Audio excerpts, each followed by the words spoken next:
What if one man's unshakable faith could tear down mighty walls, lead a nation through impossible battles, and open the gates to the promised land?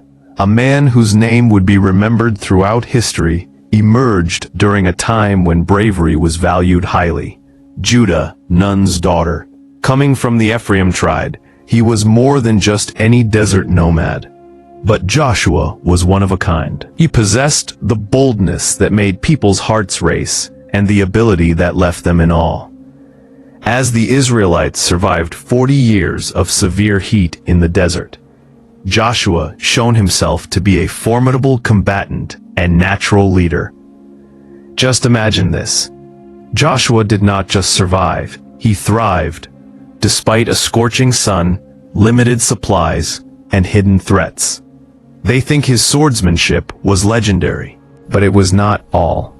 His outstanding strategic thinking abilities enabled him to remain calm, even as those around him were going insane. His ability to read the enemy's movements, which would prove to be critical, was almost miraculous. Despite popular opinion, Joshua was more than just a tactical genius.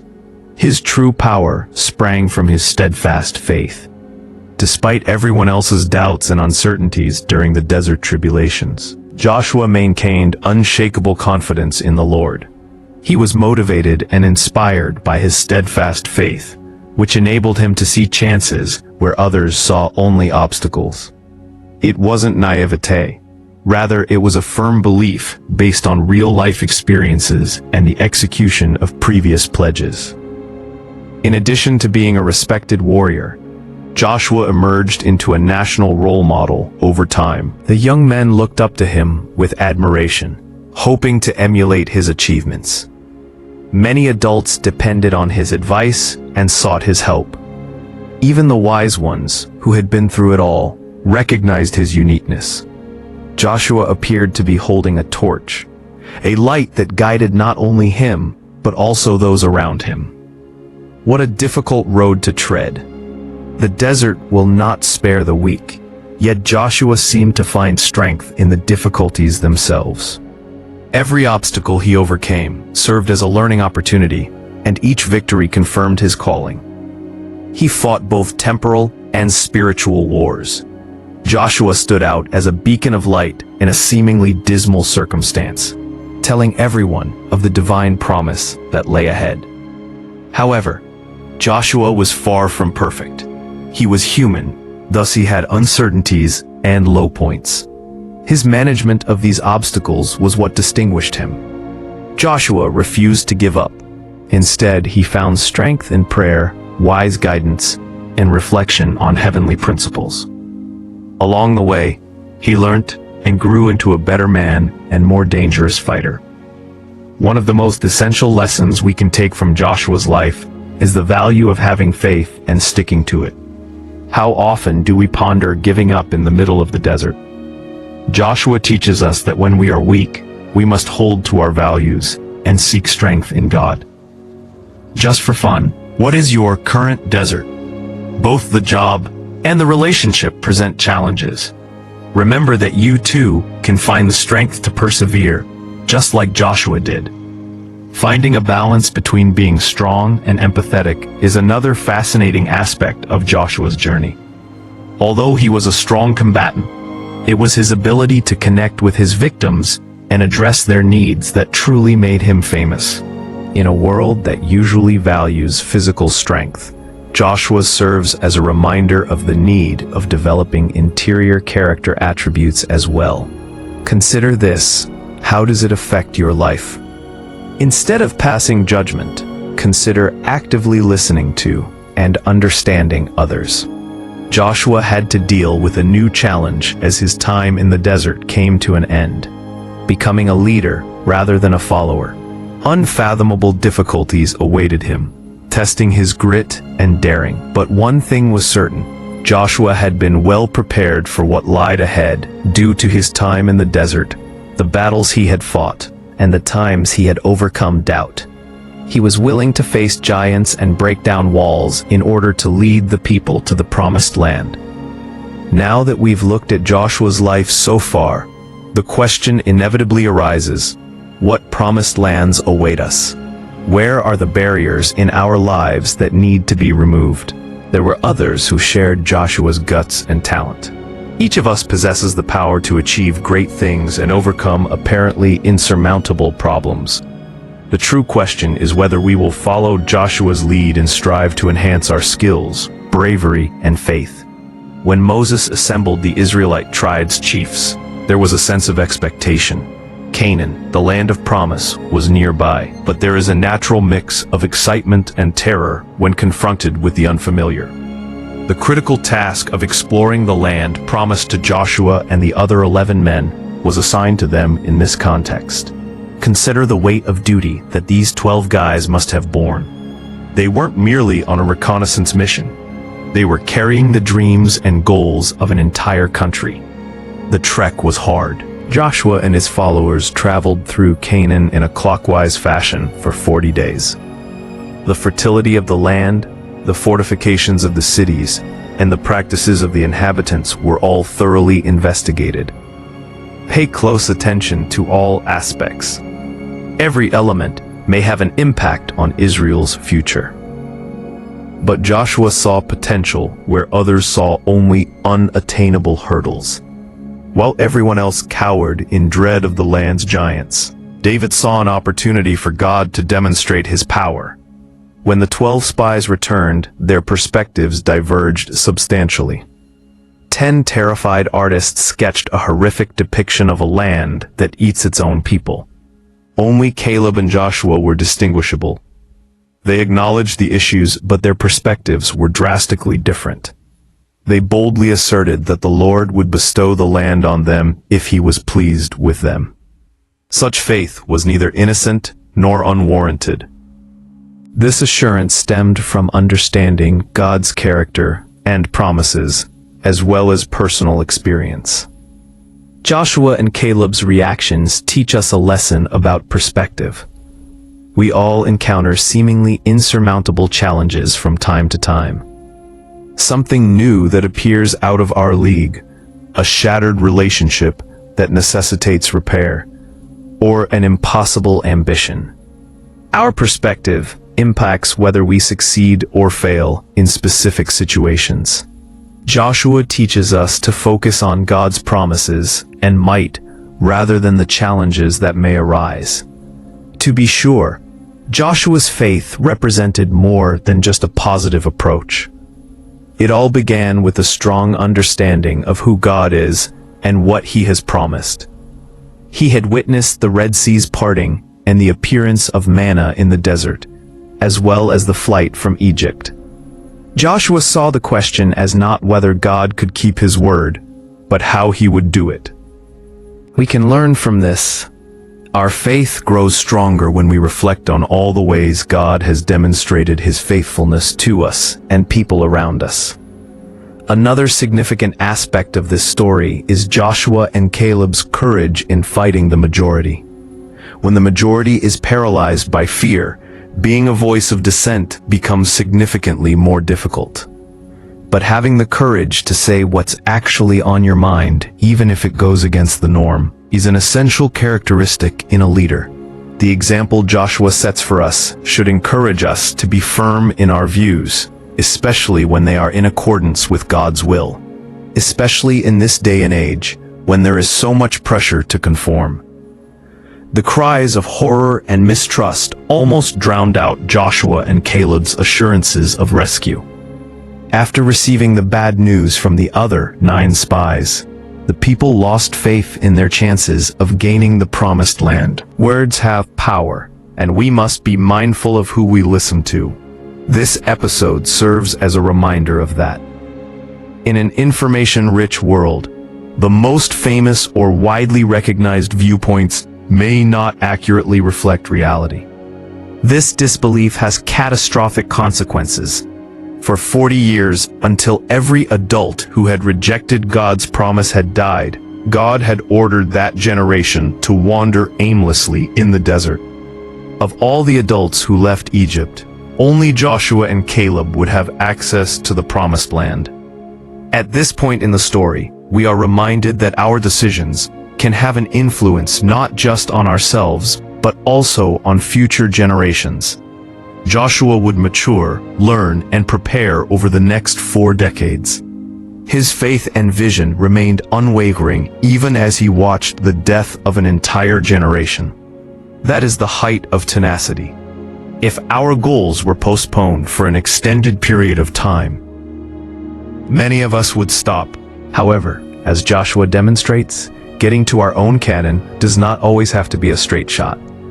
It is critical that we maintain our focus on the promise and believe in God's perfect timing. This phase of Joshua's trip pushes us to reflect on our own lives. God promised us certain Canaans. What are they? What huge beings make us feel threatened and want to hide? We are encouraged when we face our fears with faith, as Joshua did, and find opportunities where others only see problems. Perhaps now is the time to believe in God's capacity to accomplish the seemingly impossible. The leap of faith you've been putting off. Leadership transitions are watershed moments in the history of every organization, and Israel was no exception. Following Moses' decades of leadership, the Israelites were poised for a significant transformation. Moses, the liberator, lawgiver, and man who spoke with God face to face, was nearing the end of his earthly journey. Furthermore, who would be chosen to fill those gigantic shoes? It was Joshua, the faithful assistant, the brave spy, the man whose faith had never wavered over the years. The transfer process was neither hasty nor random. Long before the moment of succession, Moses, guided by God, began preparing Joshua. Visualize it. With the weight of years and duty on his shoulders, Moses summoned Joshua to a private meeting where he could express his views, concerns, goals, and wisdom.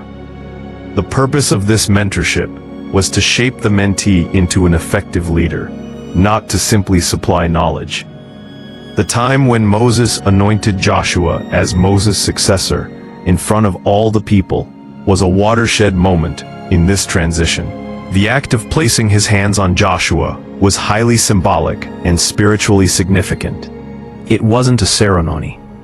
The transfer of authority and responsibility was obvious. At that point, Joshua must have experienced overwhelming emotions and possibly even dread. After all, leading a huge and often defiant population was no easy task. Contrary to what Moses had indicated, God confirmed Joshua's authority. By conversing with Joshua one-on-one, the Lord confirmed his decision and covenant. God would be with Joshua just as he was with Moses. Such striking phrases. They affirmed God's unwavering support and presence, while also validating Joshua's position. It takes immense courage and self-assurance for a leader to recognize that they are not battling alone, but rather with the help of God. This leadership transition has several significant implications. First, getting ready is critical. No one propelled Joshua into leadership positions out of nowhere. Moses trained him for a long period. Wherever we are in life, at work, at home, or in the community, how can we prepare to accept more responsibility? How can we best enhance our skills? Who can we turn to for guidance? Another essential point is the value of public support. In addition to discreetly grooming Joshua for leadership, Moses publicly introduced him to the people. Following this, the people were more eager to embrace Joshua, strengthening his position. How can we ensure that everyone is on the same page and supports us during our own leadership transitions, whether we are standing down or taking on new responsibilities? Joshua's modesty throughout the surgery is also worth noting. Josh maintains his cool and humility, despite being chosen for a position of great respect and responsibility. In contrast, he appeared to have accepted his new responsibilities with a deep sense of reliance on God and accountability. This is something we can all learn from. Genuine leadership is about helping others and surrendering to a higher power, rather than amassing power or position for oneself. We may rely on God's presence and power when we are aligned with divine purpose, as God did for Joshua. We shouldn't be surprised if we face obstacles. Joshua's tale shows that we are not alone in dealing with hardships. Consider your own life. How can you seek to align with God's will? In light of this, how would you approach future challenges? Another lesson we might take from Moses' handoff to Joshua is the importance of timing. After a long and prosperous reign, Moses realized it was time for a change of leadership. Humility and knowledge are required for this. How can we learn to delegate when it is appropriate in our personal and professional lives? This must have been an emotionally difficult transition for the Israelites. Everyone was disappointed that Moses was departing, but they were also enthusiastic about what Joshua would bring to the table. It is not always simple to adjust to change, even when it is beneficial and necessary. How can we handle personal changes with confidence and grace? Finally, we'd arrived. The Israelites had been on the road to the Promised Land for what seemed like an eternity, and now they stood on the banks of the Jordan River. Now that he was in charge, Joshua faced his first major challenge: guiding a whole country over a raging river. It was no simple task, made more difficult by the fact that they were doing it during the peak of the Jordan River's flood season. Despite the seemingly overwhelming obstacles, Joshua showed incredible fortitude. But even though the challenge was immense, it did not deter him. Rather, he believed in the heavenly commandments and passionately imparted them to the public. He promised the people that tomorrow the Lord would perform marvels among them, so be holy. These were more than just directives. They were promises, reminding them that something extraordinary was about to happen. Everything was described accurately. The priests holding the Ark of the Covenant should enter the waters first, before anybody else. Pure faith was the motivating force. Consider this: the priests, equipped with the holiest of symbols, make their way toward the surging sea. People's minds were most likely filled with a mix of fear and eagerness as they watched. What happens when the priest's feet step into the water? What happened after that was simply incredible. As the priest's feet approached the water's edge, the river unexpectedly ceased to flow. As the water flowing down to the Dead Sea was completely emptied, a wall of rising upstream waters formed. A dry path had developed in the midst of the river, allowing everyone to cross it. This happened was not only a demonstration of God's strength, but also the tremendous endorsement of Joshua's leadership. God had parted the Red Sea for Moses, and the Jordan had now been separated for Joshua. Just as God had been with Moses before, Joshua's assistance from God was assigned to everyone. Crossing the Jordan held enormous symbolic significance. It marked a watershed moment in Israelite history, bringing an end to their wandering in the desert. It was the tangible manifestation of a pledge made many years ago. As a result, several of the desert inhabitants made their first steps into the Promised Land. Because Joshua understood how vital it was to record this event, he had 12 men, one from each tribe, collect stones from the river's middle. These stones would be set up as a monument near where they would camp for the night. When your children ask, "What do these stones mean?" Joshua would respond that this is a future event.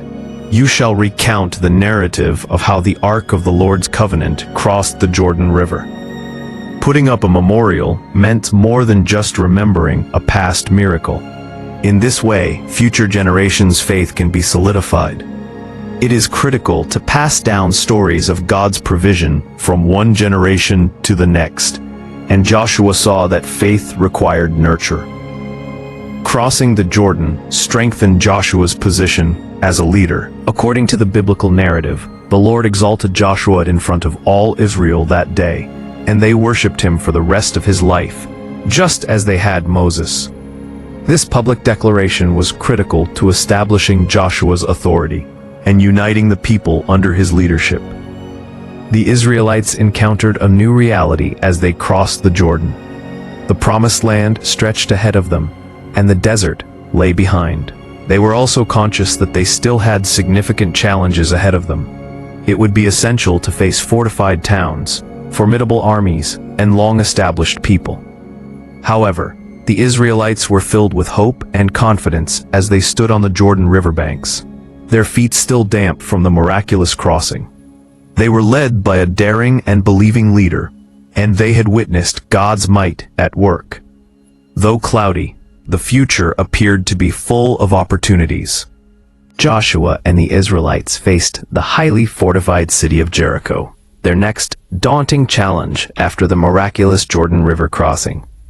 This city was magnificent.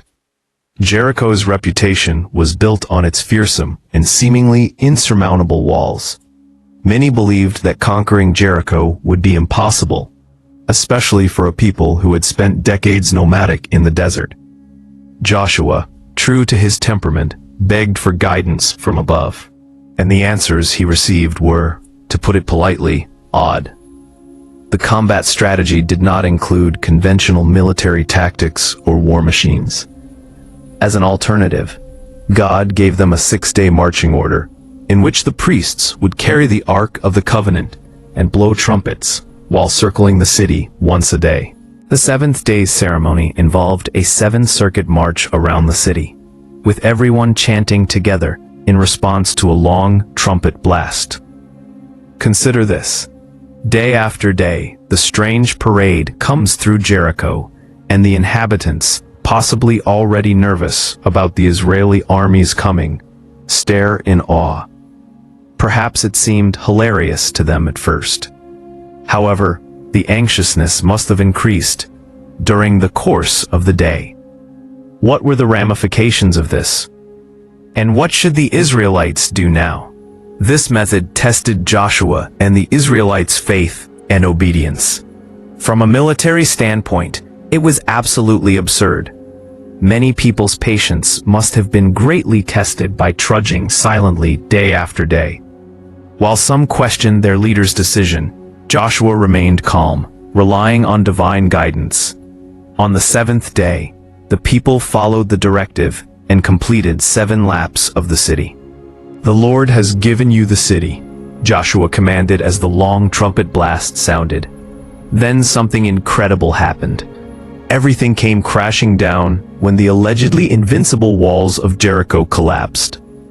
More than a military victory, the fall of Jericho's walls demonstrated God's power and the fruitfulness of his people's trust and submission. It was a significant assurance to the Israelites that God was maintaining his promise and providing them the land. The fall of Jericho served as a warning to the rest of the Canaanite nations. Fear grabbed the hearts of the surrounding communities as news of this incredible triumph traveled quickly. A nation whose God could shatter walls with the clap of a hand would be impossible to defeat.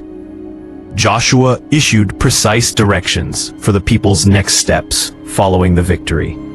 Everything in the city would be dedicated to the Lord. No one was to be spared, except Rahab and her family. She had previously assisted the Israelite spies. This command demonstrated Joshua's seriousness about obeying God's orders and his faithfulness to his word.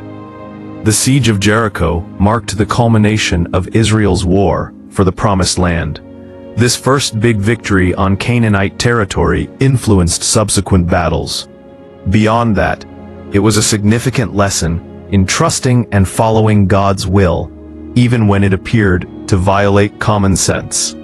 The victory at Jericho may have reinforced Joshua's leadership and calling. Under his leadership, the Israelites were able to cross the Jordan River, achieving their first important victory in the land of promise. He could see the fruits of his faithfulness and obedience. The story of Jericho's collapse is one of the most well-known and referenced accounts in the Bible, representing the power of faith to overcome seemingly insurmountable challenges. For many who have put their confidence in God, it has served as a continuous reminder that when we work together, we can achieve anything. As the people celebrated their incredible victory, Joshua knew it was only the beginning. Although there were many more towns and peoples to conquer, the fall of Jericho set a significant precedent. No wall or opponent was too high or too strong for the Israelites to overcome if they remained faithful to God and His chosen leader. This gave them renewed confidence as they marched. Throughout Israel's journey, Joshua led them with unwavering loyalty and submission to God. This trait was an intrinsic part of his leadership style and character, not something he only demonstrated on occasion. Joshua, one of the 12 spies assigned to spy on Canaan, shown tremendous faith from the start. The majority of the spies were intimidated by fear, but Joshua and Caleb remained confident in God's promise. This unflinching dedication would define his leadership, even when confronted with tremendous odds. In the middle of the Canaanite invasion, Joshua patiently followed the strange yet divinely prescribed instructions. The siege of Jericho served as an excellent example of this. Military logic raises the question of why Joshua would march around the city for 7 days. But he did it nonetheless, demonstrating unshakable faith in the divine plan. Beyond the battlefield, Joshua's obedience persisted. When it came time to divide the country among the tribes, Joseph strictly adhered to God's instructions. Joshua consistently relied on God for guidance, even when he was the object of specific requests or complaints. Joshua demonstrated amazing fidelity in dealing with Achan's wrongdoing. Following the loss at Ai, Joshua sought God and discovered that an Israelite had taken holy treasures from Jericho, violating a divine command. Joshua would not hesitate to address the situation, even if it meant disciplining a fellow Israelite. He prioritized his loyalty to God's commandments before any inclination or self-interest. Joshua displayed his dedication to Israel's religious practices and traditions. After reaching Canaan, he revived the practice of circumcision, a covenant sign that had become obsolete during the wandering years. In addition, he presided over the Passover ceremony, which strengthened the tie between the people and their deliverance story. Joshua obeyed directions, even when they seemed unimportant. To offer one example, he faithfully carried out Moses' command to create refuge towns, which contained a system of compassionate retribution for those who committed inadvertent homicide. Joshua's unwavering devotion throughout time was impressive. Throughout his tenure, he maintained his dedication to God. He never allowed himself to become complacent or disheartened by hurdles, no matter how successful he was. Joshua's commitment and obedience were based on a deep connection with God, not severe legalism. He recognized that obedience to God was not a job, but rather the path to true liberty and wealth for the people. Joshua is a strong reminder that genuine spiritual leadership is founded on one's own faithfulness to God. His life demonstrates that following God's will, no matter how tough or uncertain the circumstances, is how one fulfills God's purpose. After the military conquests, Joshua's next mission was to distribute territory among the Israelite tribes. This was more than just an administrative responsibility. It was a watershed moment in the fulfillment of a heavenly promise made to the patriarchs millennia ago. The land was distributed with great care and divine guidance. To divide the land among the tribes, Joshua, the priest Eleazar, and the tribe heads cast lots. Many people interpreted this method as an attempt to determine God's plan in the distribution, rather than a random chance event. Land allocation to Judah, Ephraim, and half of Manasseh signaled the start of the partition. Because of their size and importance, these tribes received their portions first. The southern quarter, which encompassed militarily significant and agriculturally wealthy areas, was disproportionately assigned to the tribe of Judah. The treatment of the Levi tribe was an interesting aspect of the distribution. The Levites did not receive a continuous piece of land like the other tribes. On the contrary, cities were handed to them throughout Israel. The spiritual objective of the Levites' dispersion was to have individuals entrusted with religious service throughout the nation. Joshua also faced unique challenges. For example, Zelophehad's daughters approached Joshua to claim their father's wealth because they lacked any brothers. Joshua granted them the land in accordance with Moses' previous ruling, establishing an important precedent for women's inheritance rights. There were various issues with land distribution. The Joseph tribe was one of numerous that argued their allotment was insufficient in proportion to their population. As a wise commander, Joshua instructed them to clear additional land from the trees and seize more territory from the Canaanites. The handover of Hebron to Caleb, Joshua's erstwhile spying partner, marked a watershed moment. Even at the age of 85, Caleb's faith and vigor were as strong as they had been when he first visited Canaan 45 years previously. This blessing was both an incentive for Caleb's faithfulness and a powerful reminder of God's dependability in upholding his word. As the distribution progressed, it became clear that this was more than just another territorial partition exercise. It was the fulfillment of a desire that had sustained the people through centuries of captivity and migration. It was God's promise to them. Receiving one's allocation of land was like receiving a gift from above. Joshua pledged that distribution would be fair and transparent. He knew that the division's actions would have long-term consequences for the nation's peace and stability. During this process, his leadership was distinguished by respect for divine will, as well as sensitivity to the interests and concerns of his people. The land allocation came to an end, marking the beginning of a new era. The Israelites, previously a nomadic tribe, had finally settled in their country.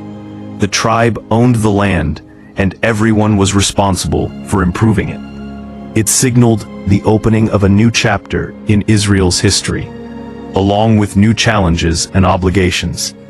Joshua must have been quite satisfied when the land distribution was finally completed.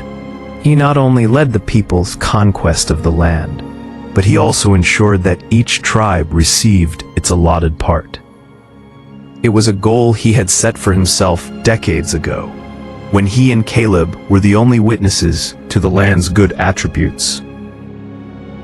Joshua's dispersal of the country established a geographical pattern that would have long-term consequences for Israel's history.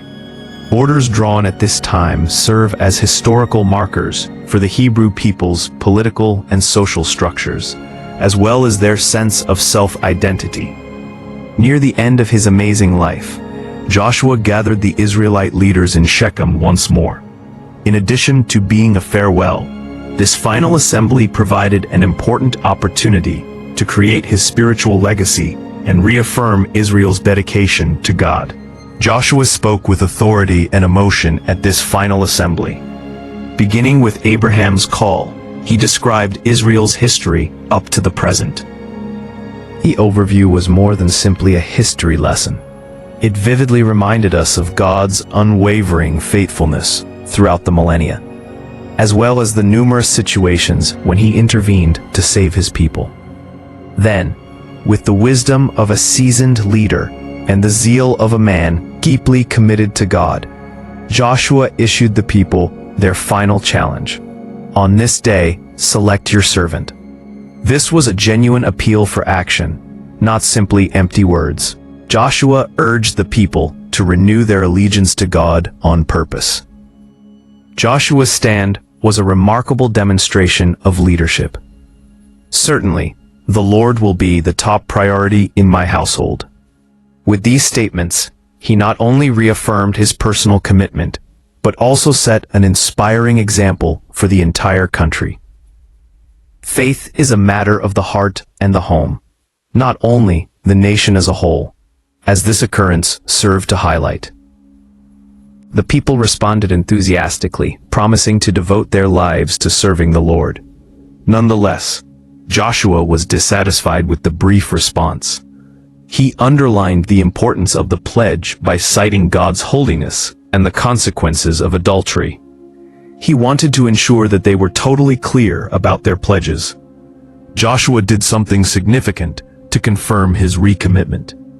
As a witness, he erected a large stone and wrote these words in God's law book.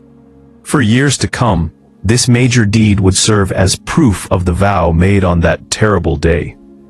Joshua's spiritual legacy persisted even during this final assembly. He had demonstrated unwavering dedication to God and never wavered in his allegiance. Joshua, always depending on God, demonstrated bravery as one of the 12 spies, commanded the conquest of Canaan, and dispersed the area properly. Joshua's impact was noteworthy in that it inspired trust in others. Joshua teaches us that Israel served the Lord not only during Joshua's lifetime, but also during the lives of the elders who came after him and observed what the Lord had done for Israel. Such a proclamation eloquently demonstrates Joshua's ongoing significance. Joshua also established a model of honest and meaningful leadership. Instead of simply discussing his love to God, he displayed it on a daily basis. His leadership was defined by courage, humility, and unwavering commitment to divine precepts. Joshua's legacy had far-reaching consequences for generations after him.